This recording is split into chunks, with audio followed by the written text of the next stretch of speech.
ಬಲ್ಲವನಿಗೆ ಅಪಾಯ ಇಲ್ಲ. ಊರಿಗೆ ಅರಸನಾದರೆ ತಾಯಿಗೆ ಮಗ. ಋಷಿಗಳ ಮಾತಂದರೆ ವೇದವಾಕ್ಯ.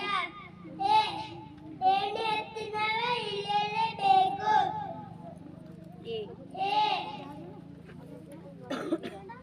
ಎತ್ತಿಗೆ ಜಡ ಬಂದರೆ ಎಣ್ಣೆಗೆ ಬರೆ ಹಾಕಿದರು. ಒಕ್ಕಟ್ಟಿನಲ್ಲಿ ಬಲ